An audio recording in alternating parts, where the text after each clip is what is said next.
So this is a monument to a Cossack general, or leader, I should say, really, from the 16th century. His name is Ivan Pitkova.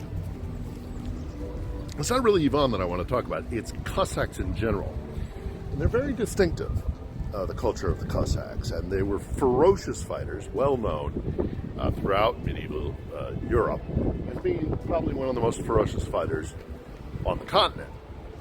And a lot of you have said to me, Phil, you keep talking about, history and generalities and broad picture stuff. You're not giving us the news of what's happening there.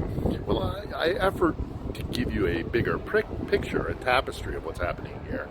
And I effort to give you a little bit of context, but I'm not going to give you the news of the day. I might, upon occasion, because I do have certain contacts within the intelligence community here, or there might be an event that might happen that I'll be able to shed some light on, or say the refugee program here or the displaced persons program here in Lviv. But if you want hard breaking news, I suggest you go to actually those who are out there doing news gathering. I am here to give you a little bit more context, and it's important. It's really important, actually, because this is living history. To us Americans, we don't live history the same way as the Europeans do, and especially in this part of the continent as well. This kind of haircut that you see here, I am increasingly seeing that adopted by young Ukrainian men, usually teenagers who haven't quite gotten to the age of fighting age. I have also seen it in people in uniform. They're hearkening back to their heritage, because for them it is increasingly important that they maintain it. They feel it's under threat by Russia. It is not just annexation of territory. The Ukrainians feel that their entire sense of identity as Ukrainians, whether it's the Ukrainian language or their culture, is actually under threat. My very first vlog, we talked about this. There's Shevchenko, who was writing in Ukrainian back in the 1840s and was jailed for it by the Russians. This is living history. And the Ukrainians feel that they have been under attack by other nations. I mean, take, for example, this guy, Ivan.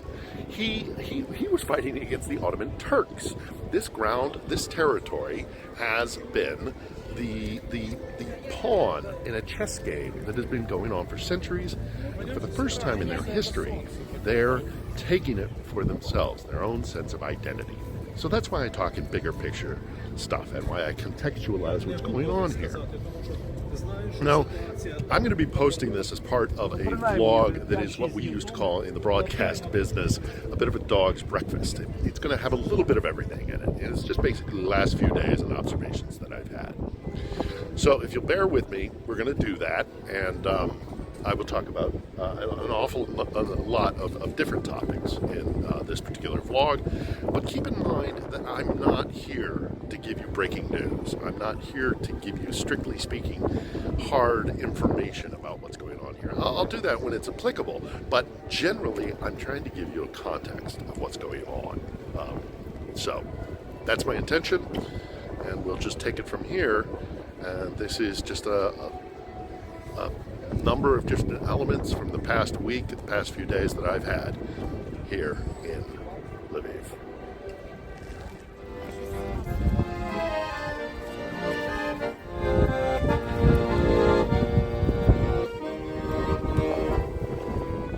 Well, here's another indication of how things are here in Lviv. When I came here, this ice rink was in full use, and the weather was quite different. At the end of winter, we're now coming into spring. The weather is getting warmer, the sun is out, skies are blue, it's beautiful here. So it belies the fact that not far from here there's an active conflict zone. Of course, the town is still filled with refugees, but this ice rink, which has been here since I arrived, is now being shut down. The ice is melting.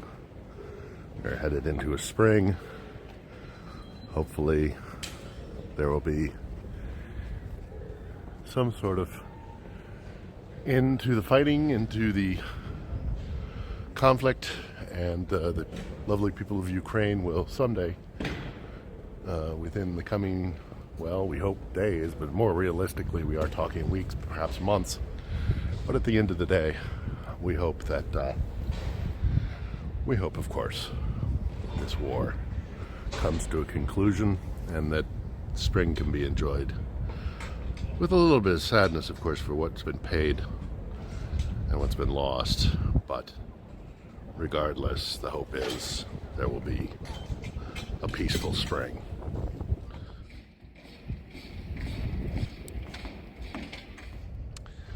So it occurred to me also that aside from pointing out that we are now a month into this conflict and that we are moving between seasons from when I first arrived, it being winter, and we are now moving into spring. And of course, I showed the ice rink in the center of Lviv being dismantled as an example of that. But it did occur to me, and I'm filming this on the 1 month anniversary of the beginning of this conflict, or at least this war, the open conflict, that I can use this as another example of something different about what is happening here and why this change in seasons is of importance. And let me just see if I can do that here by turning this phone around, which I'm not able to do. Okay, fine. Let me just see if I can show it to you here.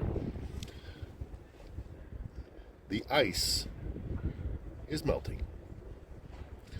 Now, why is that important?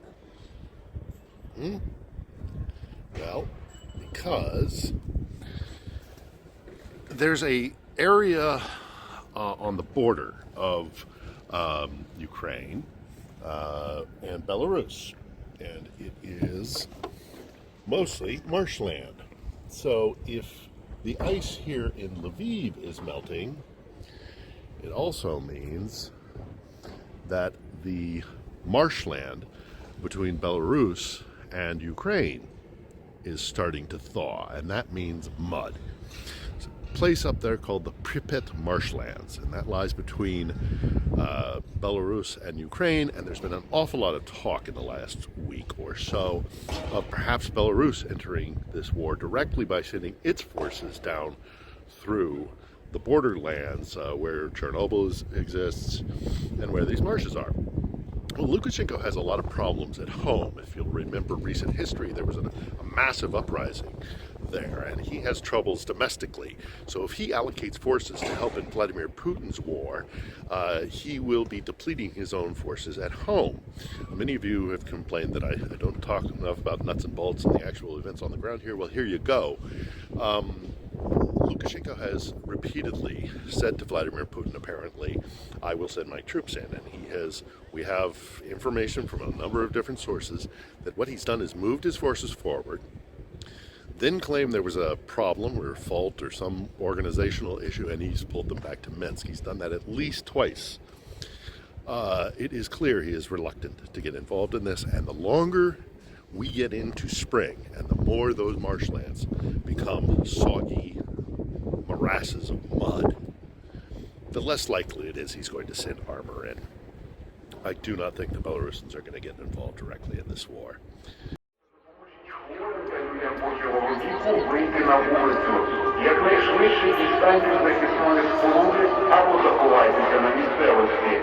So we just had an air raid siren in town coming from that tower over there, Central Tower in Lviv, and as you can see, not a lot of people running or seeking shelter.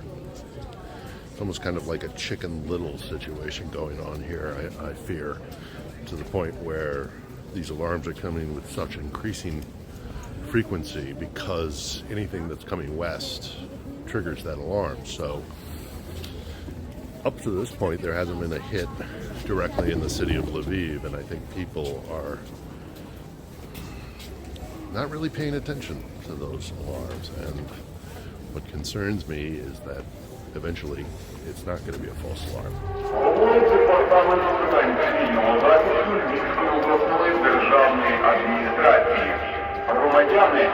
So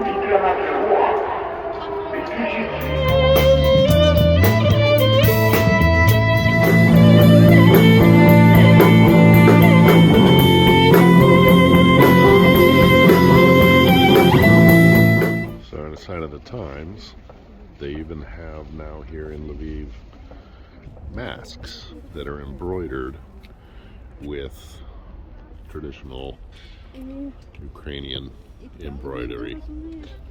So we live in very odd times.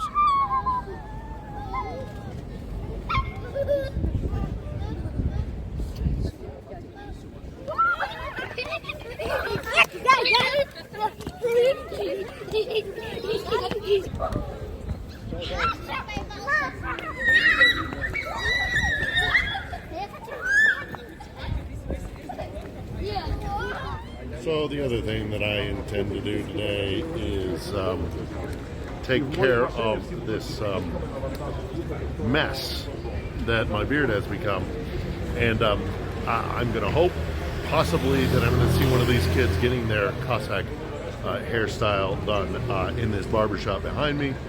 So I've got an appointment. I'll go in, I'll get this woolly mammoth tamed, and we'll see if maybe perhaps we can get a kid, a young man, getting his hair shaved in that Cossack style, and try to harken back to the days of the warrior clans of the Don Cossacks.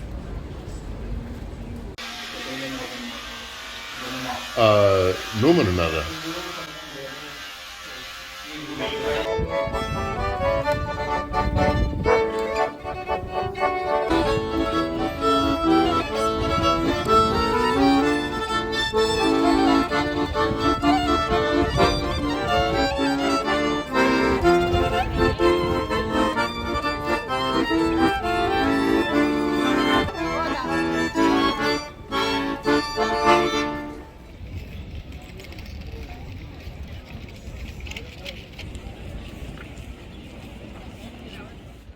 So to say this is a bit surreal is an understatement.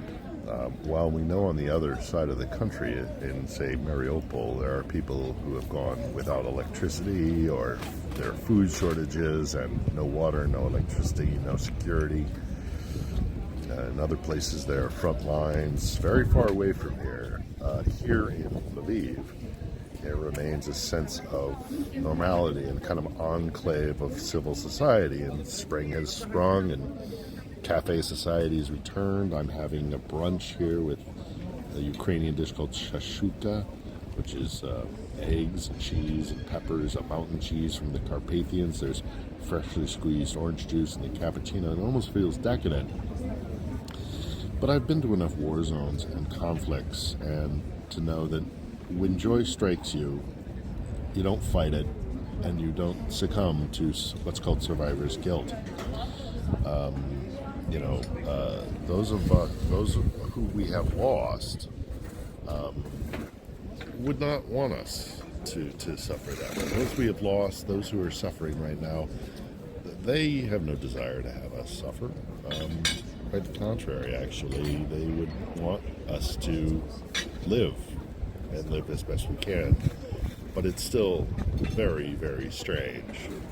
And of course, we still do live in the odd days of coronavirus. And so I bought myself here my Ukrainian mask, because COVID is still a thing. And I did pamper myself with a little bit of a trip to the barber shop. Unfortunately, the thing about that is, and I didn't have the heart to tell the guy with a language barrier, he didn't quite understand the way I like to groom my beard. So this is the result. Bless his heart. So while we do still, obviously, we're still in a war zone. We see the refugees coming through. We get woken up in the morning by air raid sirens at dawn. And there is, of course, always the concern the war is going to come this way. But for now, spring has sprung. The momentum does seem to be swinging, at least towards now, for the Ukrainian forces, and people are happy to see that. But nobody's under any illusion. Things could turn bad. This could be a long campaign, and if that is the case, it's only a matter of time before Lviv itself will be at threat. So, it's never far from your mind. But today I'm going to have my brunch, I'm going to have my cappuccino, I'm going to drink my freshly squeezed orange juice. I will have those who I've lost on my mind, and I will think about the people who are suffering in this country. And this is not a decadence, this is not me forgetting that. It's always on my mind. But they wouldn't want us to suffer either. So I'll take a moment, I'll be human again, and then I'll get back to work at covering the tragedy that is a war. And as always, Slava Ukraini, Героям Slava.